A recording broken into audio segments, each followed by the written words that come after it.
Hello, everybody. Welcome to the greatest games on the Blizzard. My name is Marcus Speller. With me is Jonathan Wilson. And with us today is Dion Fanning, a journalist and broadcaster previously at the Sunday Independent, covering the Premier League and the World Cup, and is currently with The Currency, an online publisher focusing on business, finance, economics, and public policy. Dion, a pleasure to have you back on the pod. Thanks, Marcus. Thanks for asking me. Not at all. Today we go back to the 1987-88 season, to a First Division match that finished Liverpool 2, Everton 0. Dion, why have you chose this game? I chose this game I suppose, like a lot of people in lockdown, there is that sort of like nostalgic. We tend to look back on things, especially watching football behind closed doors. And I was actually at this game. I went to this game. It was one of the first games I went to at Liverpool as a teenager, and we had seats. It's one of those games where the entire experience of it becomes a thing you can't. I for days, the sound of the crowd was kind of ringing in my head. You know, just the atmosphere of it. We had seats that were in the main stand, but about 3 rows back from the touchline and really low down, so you couldn't actually.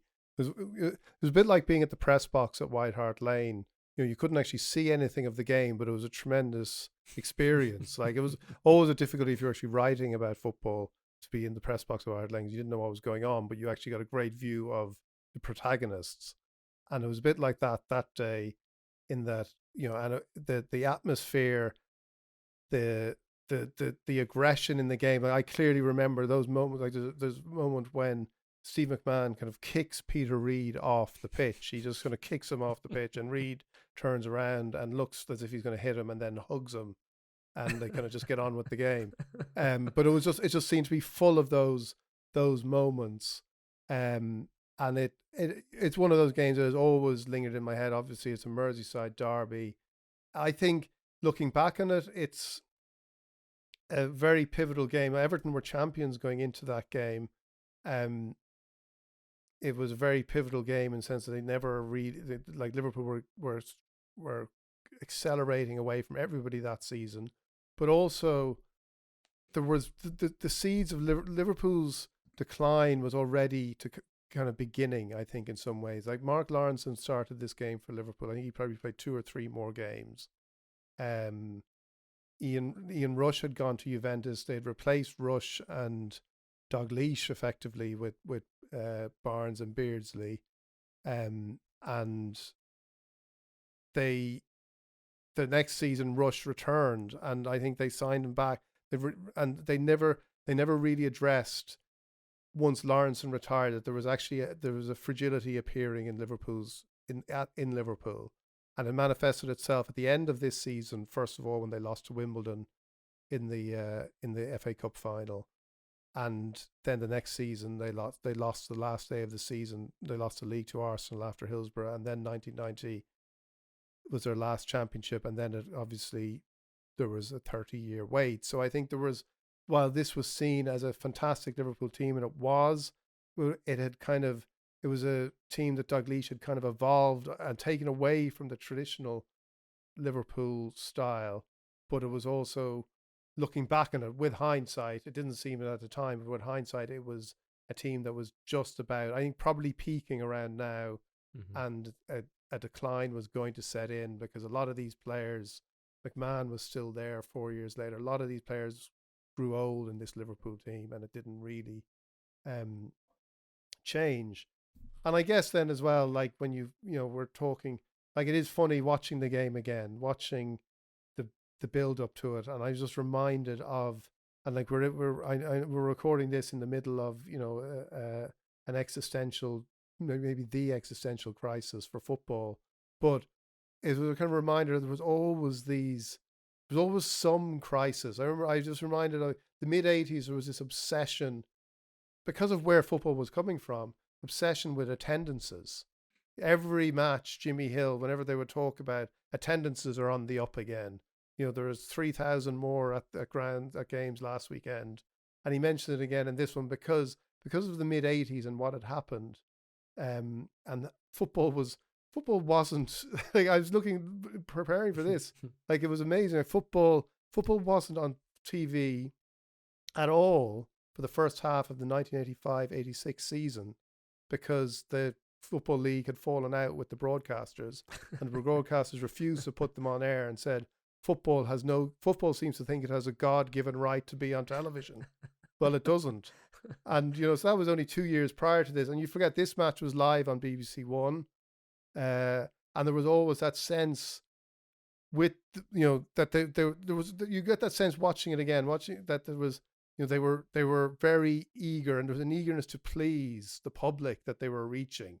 It wasn't just, here you go. You are very familiar with what you're seeing. You understand the protagonists. It was something, we are now taking up space in your living rooms again, and let's explain who we are and kind of what we do. Well, I think that point about the need to please, I think that's, it only just occurred to me when you were speaking there, that I read David Lacey's follow up on this game in The Guardian, and it starts off talking about England played away against Yugoslavia in Belgrade a week or maybe 10 days after this game, which is the famous 4-1 win, the Brian Robson brilliant game. So he talks a bit about England's selection, but then it goes on to talk about at least there's no violence. And he talks about how there were a couple of moments when things flared up and then calmed down again. And there clearly was a bit of hysteria around this. And he refers back to a Rangers Celtic game, I guess the week before this. And it only just occurred to me, that would have been the 2-2 that we did with Scott Murray when we first... Yeah, that's right, yeah. Right back at the beginning, which had, two somethings off and... two for Rangers, one for Celtic, was it? Yeah. And then all manner of crowd disturbances. And I remember we were watching that game, and our tone with Scott was very much, this is hysterically funny. And we really should have far more players just beating the shit out of each other. and Terry Butcher getting sent off is one of the funniest things that's ever happened in football. But actually placed in context, you sort of understand why there was so much sort of moral concern about that. There always was, and I think, but there was also, and again, you wouldn't. I remember being at this game and knowing nothing about this, and only learning about it later. But I think that Everton had beaten Liverpool on the Wednesday before this game in the League Cup. They'd knocked them out of the League Cup at Anfield, and that was Liverpool's first defeat of the season. But also at the end of this match, Jimmy Hill refers to, that was a tremendous game. But again, like the David, with none of the nastiness of Wednesday night. Now, I think what he was referring to there is the racial abuse that John Barnes got in that game, because that was his first game against Everton, and infamously he was abused by Everton fans. And you can pick it up a bit in this game as well, but I think the midweek game, for whatever reason, it was even more pronounced. I mean, Dion, you were at the game. Did it seem unsavoury to you? No, it was incredible. It was fantastic. Yeah. It was everything,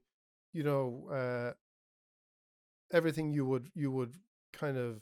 No, there was nothing unsavoury about it at all. You didn't feel. And I was as a kid, but I'd been to a few games in England, and I'd been to, and there were games you'd have been at where you would sense that atmosphere. You would sense a bit of I'd be with my dad, and you'd know that he'd be trying to get you away, keep you away. I remember being at a Spurs game a few years before that, and again that sense of, okay, just let's get away from this trouble.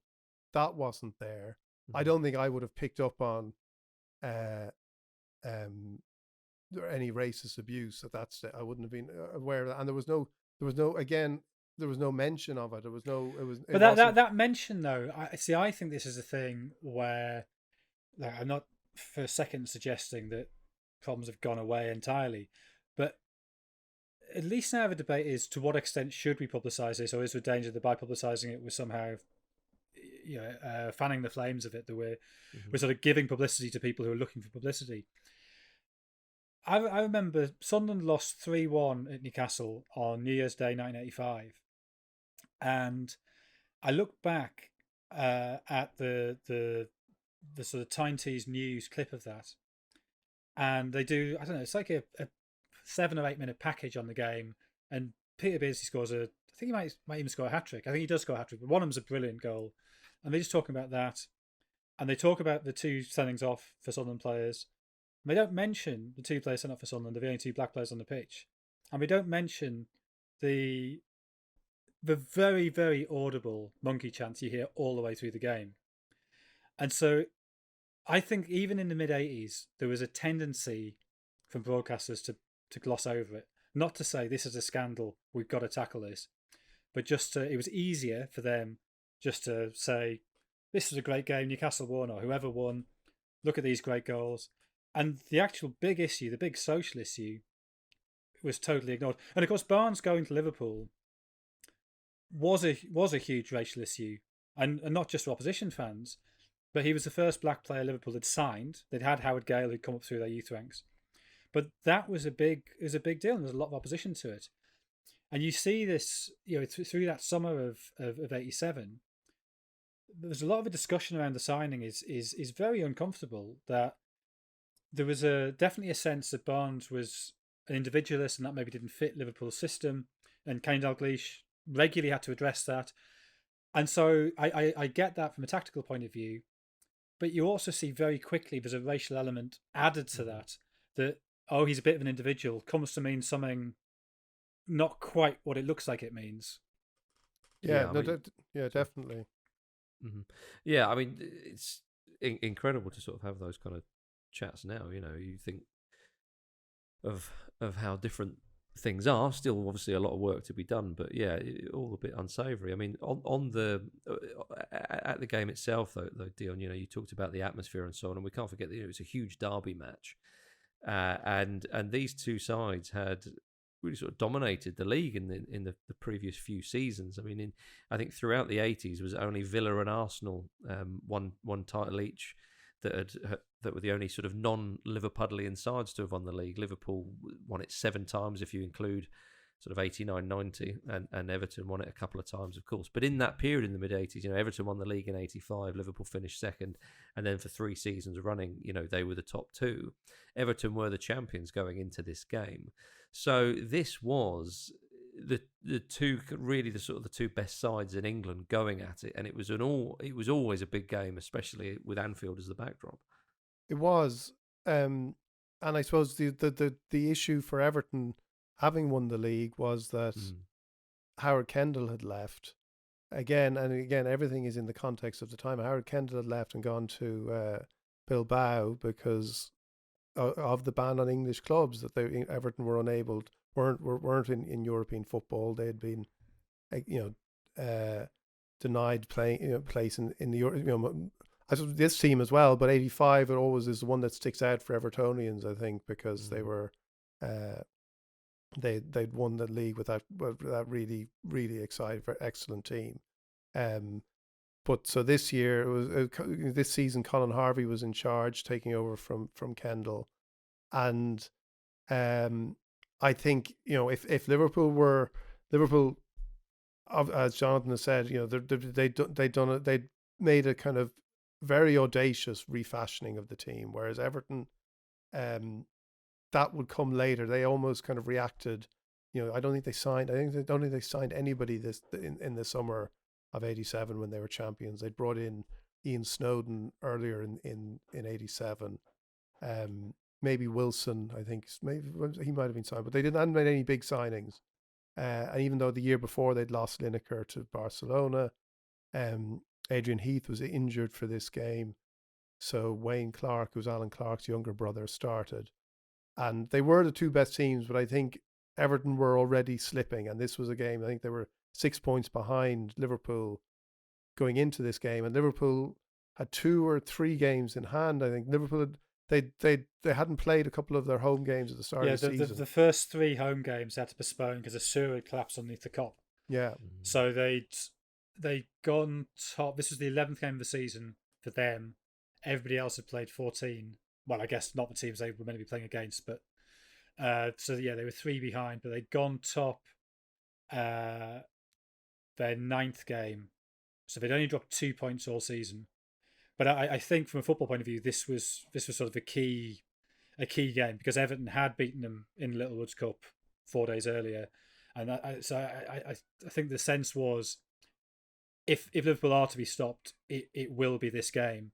And I think actually Liverpool's reaction to this game, which is they just draw the next 3, which actually takes them off the top briefly, although with games in hand, and that's the only time they're off the top for the rest of the season. But I think almost those 3 draws in a row, it suggests how much they put into this game, that this was seen as being the target, and then maybe a bit of sort of emotional fatigue in the couple of weeks that followed. Yeah, and I think it's interesting going into this game as well. Like Barnes, for all the reasons, like Barnes had been such a sensation in his first few months at Liverpool as well, and if, like, given the context of everything, but he had just been phenomenal, and he'd answered, all questions, like legitimate tactical ones, and whatever ones were actually hinting at something darker and nastier as well. But he'd been such a success in the first few months of the season. I think that Liverpool, I think there was a game they played QPR a few weeks before this. QPR had been leading, and Barnes just tore them apart. And this was a different type of game. And it's interesting, we'll get into it, but it's interesting watching the game, how little anyone gets into it, but how little the ball, manage to get the ball to Barnes or bring Barnes into the game. Mm-hmm. And then he does what it's almost like what he ended up doing in his career. He just ends up, he starts coming more and more in field, because like the idea of him as a winger is something that in this game, there isn't really a role for somebody, being graceful on the touchline. Well, I think Trevor Steven did a really good job against him, sort of dropping deep and supporting Gary Stevens. And they would be the right side when England's played in Yugoslavia, a week later, whenever it was. Mm. All right, chaps, let's have a quick break, and then after that, we'll talk about the match itself. Back in a moment, everybody. Welcome back to the greatest games on the Blizzard. Right then, so the game's at Anfield, as we say. Jimmy Hill's got his leather jacket on, Jonathan, to set the tone. And, it's a star-studded lineup, really, isn't it, Dion? The likes of Grobbelaar, McMahon, Barnes, you've already mentioned John Aldridge in there. And you mentioned earlier that you felt it was perhaps the peak of the Liverpool, or maybe this sort of the back end of the peak of these sort of great Liverpool sides of the 80s. But as they show in this game, they've still got a bit of class, but also a bit of fight about them as well. Yeah, they've. It has everything. This Liverpool team. It's within the context of the year, I suppose. It's just they've got Whelan and McMahon in the centre of midfield. Hansen, Nicol, Lawrenson at the back. Barnes, obviously, and then Aldridge and Beardsley, and it was, there was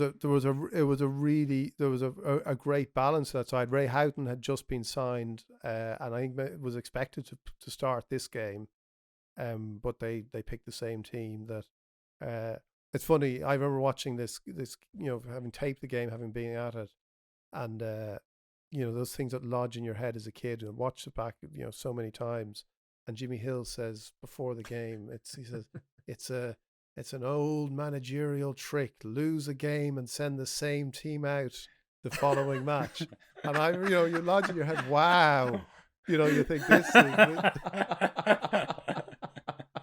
Sounds like Baldrick's cunning plan or something. Yeah. It's like, and it's you kind of like, God, but those managerial tricks are incredible. It's the last thing they'll expect us to do. So. They haven't made one change, and it's like the most they would have made would have been one change. So, but I always lodge my head. It's that kind of thing. That's the thing. That's why they get, those managers get the big bucks. Yeah, because Houghton had been signed the previous month, but Liverpool always had that thing where they didn't play new signings straight away, that they wanted to let new signings settle into the system.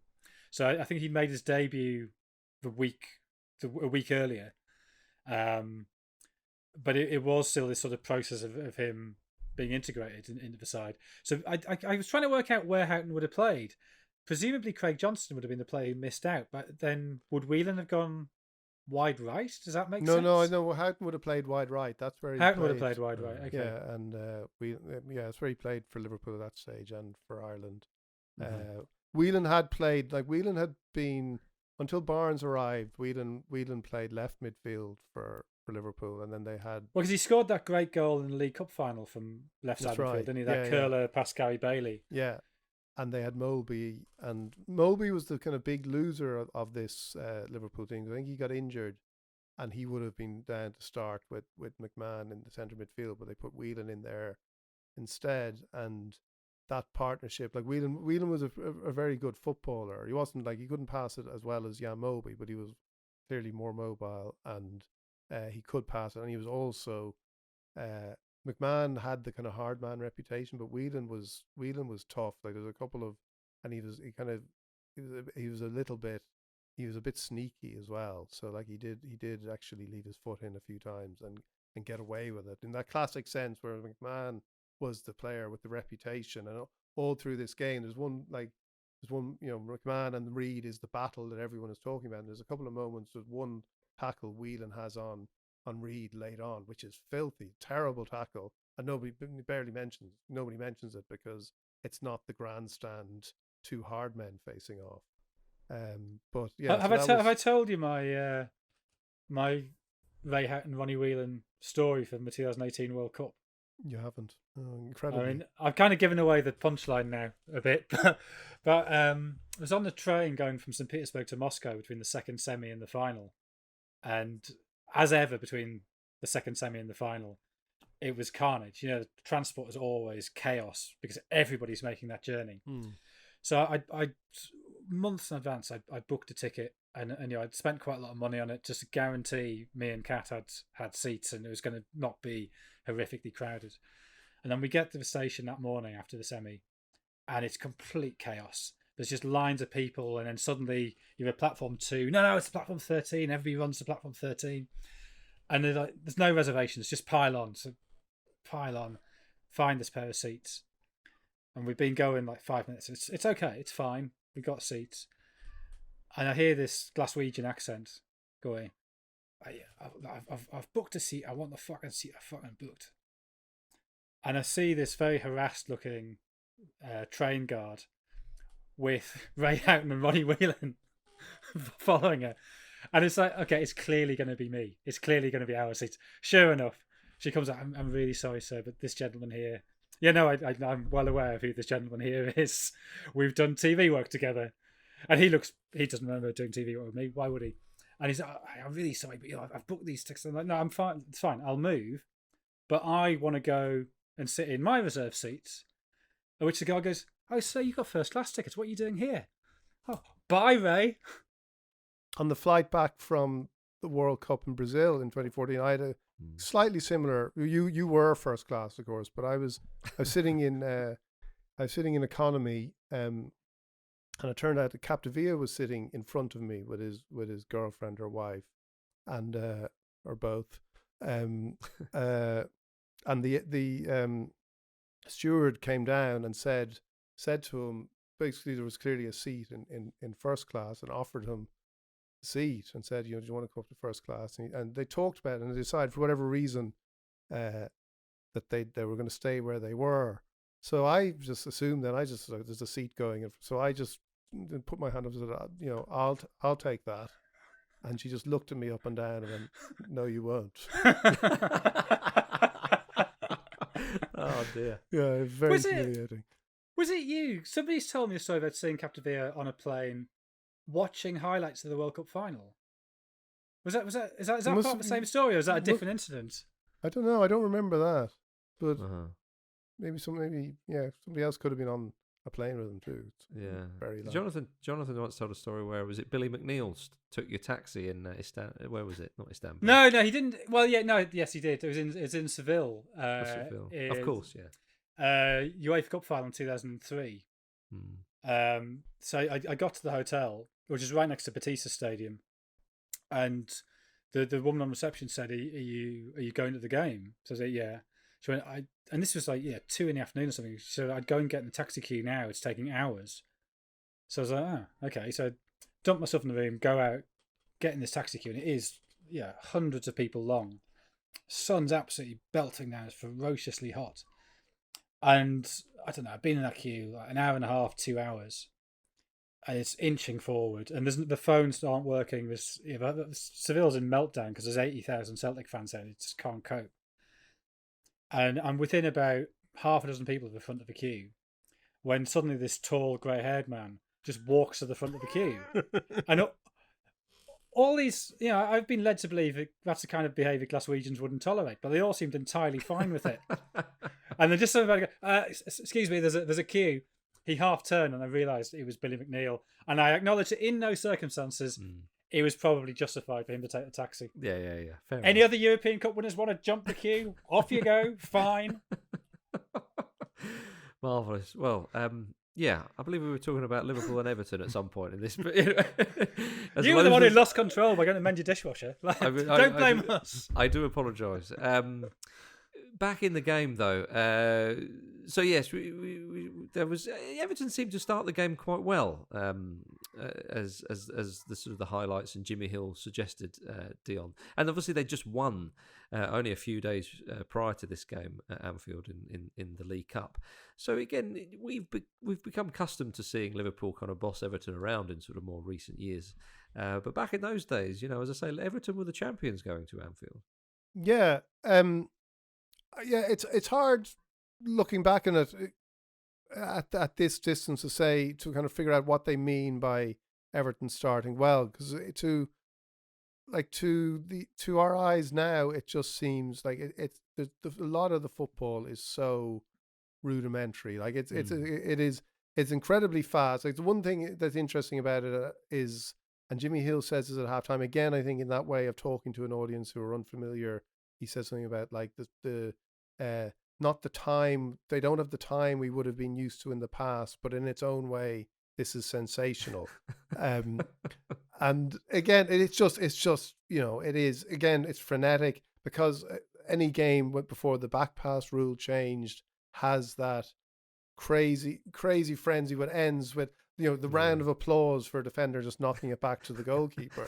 Like that's, it's like, what such drama. Yeah, I know, such drama. And then it's just knocked back and everyone cheers. It's like, you really are starved of, we don't know how lucky we have it today, because that is like worthy of applause. But like, there are spells like that, endless spells like that. Like there's one early on where I think Craig Johnson flicks on, Johnson flicks on a Grobbelaar goal kick, then Southall flicks it, then it's kicked back up and it goes back to Grobbelaar, and then it goes back up and Aldridge flicks it on and Southall takes, and this just goes on endlessly. And then at the end of this period, it's like Everton have started quite well, and you're like, what exactly do you mean? Because there isn't a huge amount of chances. Stephen had a chance, Trevor Stephen, who really was an excellent player, Stephen. Like he's very underrated player, but he had a chance about 20 minutes in, which was one of those signs that Everton were a bit on top. And I guess it was that they were probably just dominating a little bit in those like Reid was dominating in midfield as an aggressive force, and as I said, but like apart from that, again, there's a moment where like again, Stephen, I think it was Stephen as well, and Barry Davis says, that must go down. That will go down as the worst pass of the game so far. And I'm like, how can you tell? But I mean, the Stephen chance actually, it's a really nice bit of football leading up to it. It's sort of 3 or 4 one-touch passes that release Ian Wilson down the left, and he gets to the line, cuts it back, and Jimmy Hill's going on about what a good save it is at half time. Grobbelaar's essentially standing in the right place and the ball hits him, which is all he could do in the circumstances. But so I know exactly what you mean about these sort of just flurries of mayhem, but you could see every now and again little strings of coherent passes, which I guess feel as if they're worth so much more because they're so unusual. Mm-hmm. Yeah, I know. I definitely, and as I said, like that Stephen chance there was a good passage of play. But again, that is such a rarity in this game of 3 or 4 passes, a sequence of passes put together leading to something, and it doesn't even seem to be on the sort of on people's minds for long periods of the game. This doesn't seem to be something that anyone is considering they should even be attempting to try and do. I don't know if it's Jimmy Hill at half time or Barry Davis on the commentary. He makes a point of saying, a string of one-touch passes, as so many of them have been, as though that's part of the problem. That this one-touch passing, just calm down, lads. Yeah, I mean, it is remarkable, as you say, like quite sort of rudimental, that these are 2 of the top sides in England at the time. And yet, when you watch the football, it is quite different and quite kind of fast and furious and sort of a bit of kick and run. I mean, it took 35 minutes, though, for the first sort of real peaks of quality when John Barnes kind of gets the ball and puts McMahon through. And that was, of course, 1-0. Dion, but it's a nice bit of work from Barnes to set McMahon through, and he lifts the ball over big Neville Southall in goal, and the noise from the home end at Anfield is quite something which no doubt you thoroughly enjoyed being a part of. Yeah, well, I think the goal itself, again, it just sort of jumps out, like it's almost like it's part of a different game, and Barnes has he's come in field. He's playing kind of what we would see as a kind of number 10. He's in a sort of number 10 position almost at that point, and it's a really beautiful ball with the outside of his left foot, and McMahon just running from midfield, and again probably a rudimentary, and like he's running from midfield. Everton are playing are defending quite high up pitch, and he just beats the offside and gets through, and wonderful, a really great finish the way he just puts it, like lifts it over Neville Southall. And there is that that sense then of an explosion of but all of it, I think, even I don't, maybe it is romantic, maybe it's nostalgic, even the Barry Davis commentary, there's something about Barry Davis commentary, I think, that maybe we do all kind of look at every bit of it as kind of we imbue it all with too much poetry, but he does so very rarely says, it's not that he says the wrong thing, it's just he very rarely says something that puts you out or just makes you feel that like you're listening to somebody who's talking too much or he's said something egregious.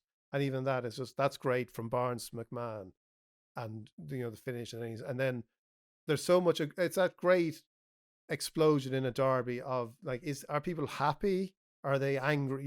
It's like just that aggression. Like, even Davis, when he says like, "Where is the greater delight?" I think it's in that goal. It is that goal. Yeah. Is it in the stands or on the pitch? And there's no delight anywhere. Everyone's just like like they're all swearing at like the Everton stand, and players. Like nobody's actually happy. But it doesn't really matter. But it is just that, and is the kind of goal that means so much in those games because of the way it is, because there's nothing of real quality, or very little of quality. Again, going back to that, this is one of those moments where Barnes has time, or he finds time, and he picks the pass, and McMahon makes a run that makes the pass in some ways too, and it all comes together.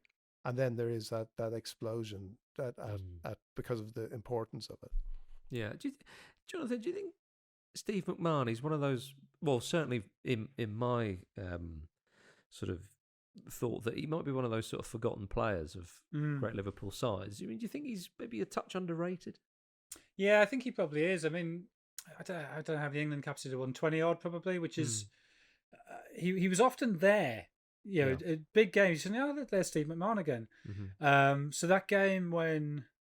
Well, he was taken out for, was it David Platt? Would it have been in 1990? Who obviously... Yeah, well, he came off a bench against Ireland, didn't he? And it's his mistake which left Kevin Sheedy in for the equaliser in the first game. And I think that pretty much cost him his tournament. Well, maybe he doesn't come off the bench. Maybe he's on the pitch from the start. But anyway, it's his error. But there's a game in Poland. trying to think when that would have been. It must have been after 1990 because I'm pretty sure it's David Rocastle was on the right side of midfield when he plays really, really well in one of those classic sort of horrible, gritty England forcing a draw against Poland games. He got into the team more under Taylor, all right, didn't he? He got yeah. But he was also he was good on the ball. He was he takes this goal really well. It's a slightly, I can't quite work out what happens because certainly when you see it from behind the goal, Southall goes down really early, and I think what happens is that as the ball sort of bounces in McMahon's path, he checks himself to get into his stride. And I think it's Ratcliffe, the defender, who's right behind him. And it's almost like he, in the act of holding off Ratcliffe, inadvertently dummies Southall, and Southall goes down then. And he then has a little moment where he sees Southall's gone down, and so he has the time to sort of to loft the shot and to know the lofted shot is the right thing to do. But I mean, whether you can even process those thoughts that quickly, I don't know. But it is a great finish in the end. But you see it from behind the goal, and Southall does seem to go down quite early. So yeah, I think McMahon probably is a type of player we don't really see a lot of anymore, of the hard man who's actually still pretty good on the ball. Yeah, so half-time 1-0 and then into the second half. I mean, it's again, the fight continues, Dion. And is there anything before the second goal that kind of sticks out in the mind, or any sort of moments or flashpoints? Because the game in the League Cup that Everton won, I mean, there's, Radcliffe should be sent off for a terrible tackle, which is given a yellow card. And as you mentioned earlier, in this game, who did you say was it? Peter Reid went off the pitch. Somebody kicked Peter Reid off the pitch. It seemed to be one of those games where you could have these kind of moments, which you wouldn't really have nowadays.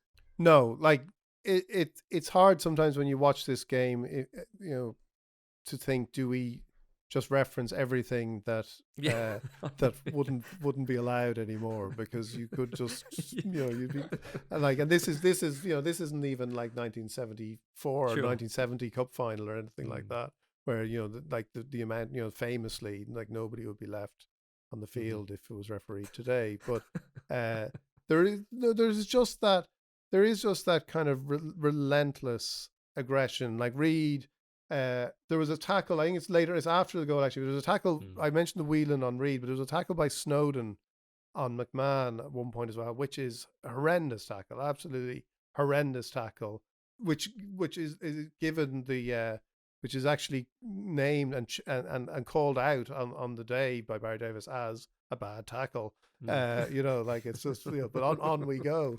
Nothing, just move on. But it's a really, really terrible. I think was Brian Hill was the referee. I think he got the again, because, and this shows you how much things have changed. I remember I think he was given the FA Cup final this year on the basis of this game, because he was deemed that he refereed it very well, and there was no flash points, there was nothing, and there's nothing hugely that he missed. But again, that sense that that sense that everything had passed off smoothly, like a visit to kind of maiden aunt, and like, you've gone, like, you'd been in her front room and sat there, the kids had come in and they'd sat there, they hadn't spilt anything, she'd given you the kind of scones and cream, and you hadn't put nothing had fallen on her armchair, which was covered in plastic, and all that kind of stuff. That was the general tenor of how English football felt about itself when it was on live television, especially. Like, nothing unpleasant, nothing noticeably unpleasant took place, and we can all move on. But actually, the other thing that struck me, and Jonathan I don't know if I'm right about this, but I felt this game, and again, this is something that's just struck me watching it again. It took a very long time, and this is even maybe post Sky, the fact that this was a Sunday game and had the atmosphere that it did. I thought that was quite a rare thing. I thought it took a long time for Sunday games to get the same atmosphere as a 3:00 Saturday game. Like, now we don't look at it as something different at all. But I have this memory of, Sunday games maybe not in times of Sky, but certainly the late 80s, 90s when ITV had the Sunday games, and they never seemed to take off the way at 3 o'clock Saturday. The fans were a little bit more subdued for whatever reason than they would be. Yeah, but on I a think Saturday. the reason's perfectly clear, which is it's a Sunday, not a Saturday. Yeah. So you have your routine and your ritual on the Saturday, and I mean, this is going to sound horrendously chauvinistic, but it's the way it was. That it was the bloke's day off. Yeah. You went to the pub and I don't know, you had your sausage roll and a few pints, or you had a burger, or you had poker chips, and you went to the game and the expectation of more pints afterwards, and you were allowed to sleep in on a Sunday morning. There was a lack of consequence. Whereas on a Sunday, you may well have been going to see your maiden aunt after the game, or you might have had your Sunday roast with her beforehand. And the pubs, you weren't the pubs. Well, pubs were you weren't. What times the pubs open on Sunday? Yeah, that might have been different as well. But certainly there wouldn't have been a culture of going and ramming down 4 or 5 pints before the game and then another 4 or 5 after, because you'd be in the mine or the shipyard or the factory or whatever on the Monday morning. So but this is a rare game. Then that is true. This is a game that actually doesn't seem to lose anything. Well, it's interesting you point that, because I'd assumed it was a Sunday game because I knew it was a league game in November, and then because it's November, it's quite dark, and so I actually checked to make sure it wasn't a midweek game because it didn't feel like a Sunday afternoon game. Yeah. But I think also and again, it's changed now because shops are open and everything. But back in the 80s, even in England, which is essentially an irreligious country, Sundays were different. Sundays had a different feel to a Saturday. It was a day for being well behaved and not the day when you're off the leash. And as a what I'd have been 11. I definitely felt that Saturday was when you pissed about and had fun, and Sunday was when you're on your best behaviour and on your best behaviour went to have tea with your gran or whatever. So I think you're absolutely right. I think there was a big difference, but this is raucous right from the start. Yeah, and it was extremely raucous when the second goal went in. I mean, everything you're saying is backed up by the scenes of celebration when that second goal goes in after 70 minutes. John Barnes is involved again in the move. Dion, the leads to that second goal. And it's a very rare... I mean, nowadays, seeing a back heel is not that uncommon, especially for one of the best sides in the top flight. But again, with the pitches in the 80s, with the kind of battles that went on, seeing a back heel from John Barnes seemed quite the treat, especially on a Sunday. Yeah, it was beautiful play, and then ball comes across. Aldridge is blocked by Ratcliffe, I think, again, and then Peter Beardsley lashes it in, and a kind of a big moment for Beardsley in his Liverpool career, because I think he'd scored 2 goals.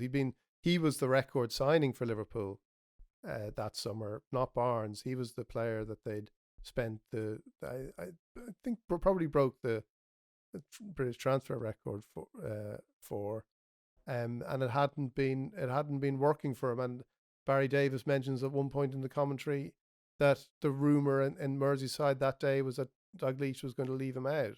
So it was, and the second half of the season, it turned from him. He became a hugely influential player that season. But this was the game when that moment, I suppose, was the moment when he kind of, for obvious reasons, scoring against Everton, he took that pressure off him. And there's actually a shot of him just after that, just after the goal, and it's that great shot of the classic thing of a footballer, and he's breathing very heavily. His breath is quite short, and you can just sense, even though he's just going about trying to just be engaged in the play, that all he is thinking about is the goal he's just scored, and like the adrenaline is coursing through him in that way, where you realize this is how much this must have meant to him, and because of everything, and then because of the reaction it gets.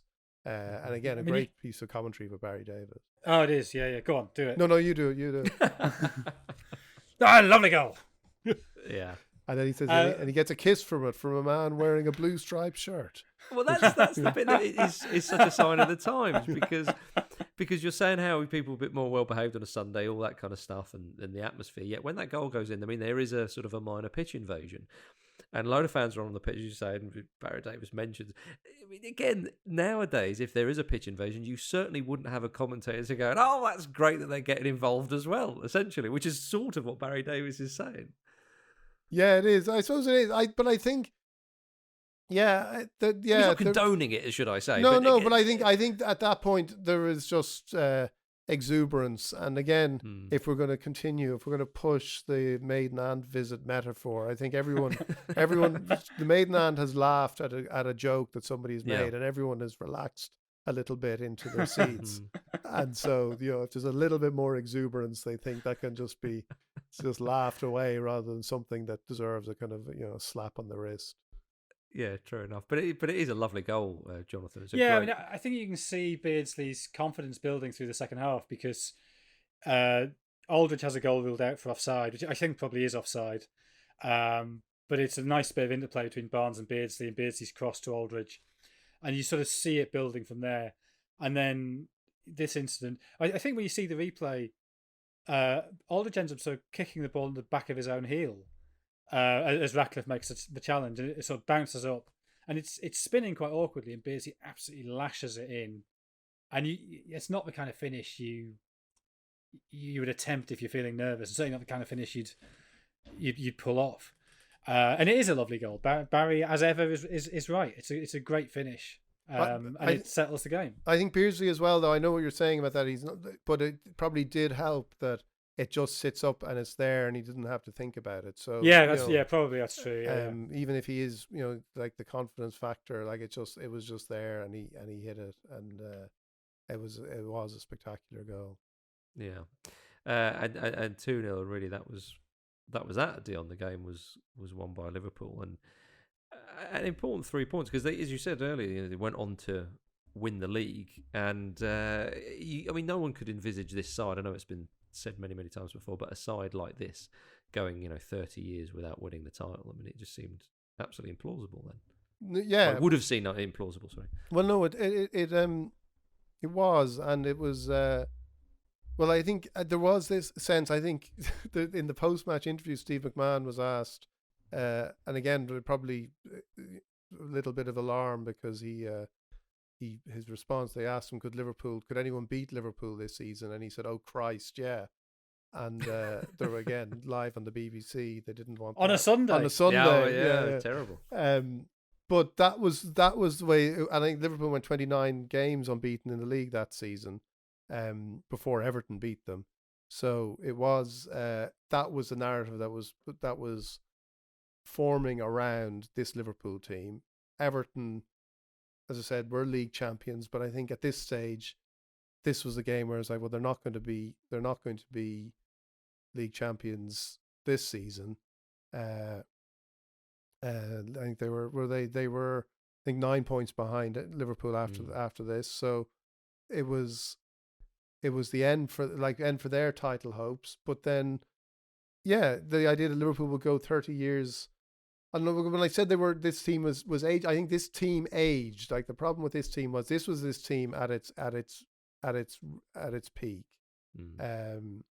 They beat Forest 5-0 later on in this season, which was the game Tom Finney famously said was the greatest exhibition of football.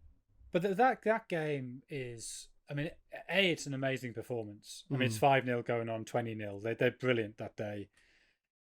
But there's also, I think it's the third time they played Forest in 11 days, because they had the rearranged game they should have played at the beginning of the season, plus they had a cup semi-final, which they win. And they draw the other league game, I think, don't they? But the 5-0 is sort of the defining performance of this season. But there's also, with the knowledge of what is to come, there's something poignant about watching Liverpool on a sunny April afternoon playing Nottingham Forest, producing the performance of a lifetime, of a generation, knowing that a year later, sunny April afternoon against Forest, you have the tragedy. Yeah. And so there is that poignancy there.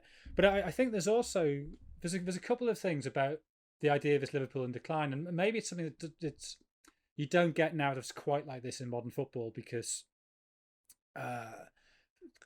clubs are always able to buy, and if they buy badly, there's not really a consequence because they always have more money to buy again. So you don't quite get the same sense of the rise and fall of generations. And what Liverpool had done pretty much better than any other team in the whole history of football, given particularly the competition they had around them, was to sustain the success. Really, from Shankly's second-grade team right through to this team, is just success, success, success, success. And maybe 1 or 2 seasons they don't win the league, but fundamentally they're always there. And that had never been true in English football before. And although it is true subsequently, it's true because of changes in how the game's financed. And you almost wonder if Dalglish, by letting this team really flower, brings about its decline. That, I mean, let's imagine your maiden aunt. Let's imagine she's very keen on gardening, and she's a ruthless pruner. And by pruning regularly and ruthlessly, she prevents the trees ever fully coming into bloom. And so you never get the full beauty. And that 1 year when she leaves it and it goes fully into bloom is the moment the tree begins to die. That's beautiful, Jonathan. Also, the back pass law. Yeah.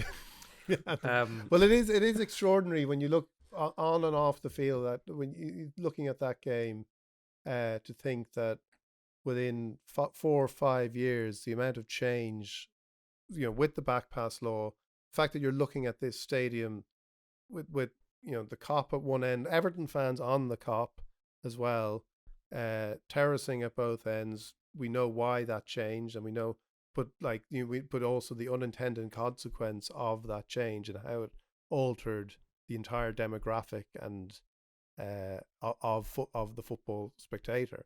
And it's hard looking, but if it's all going to happen. I think Liverpool played their last game in front of the Kop in 94, I think 93 or 94. So it's only 5 or 6 years later when that's going to happen. And at this moment, everything again, it is like the blooming flower. Everything looks set at that moment. For Liverpool, like they look. The crowd are there. It's that beautiful, still November day with everything just looking perfect, with this team dominant and in the ascendancy, and about to restore themselves to the top of the first division where they believe they belong. And yet within 4, 5, 6 years, everything has changed. Yeah, I mean, there's an amazing bit in All Played Out, Pete Davis's book on the 1990 World Cup, when he's asking Bobby Robson about shifting from a back 4 to a back 3 or back 5, depending how you want to look at it. And Bobby Robson's clearly getting a little bit irritated by constantly being asked about this. And he says to Pete Davis, Liverpool play a 4-4-2. You're telling me they're not going to win the league for the next 20 years? Well, actually, Bobby, I think we'll end it there, gentlemen. Thank you very much for listening to the greatest games on the Blizzard. For more stories like that, do check out theblizzard.co.uk. Dion, a pleasure having you back on the pod. Thanks, Marcus. Jonathan and myself will be back next week with another great game from football. See you then. Cheers.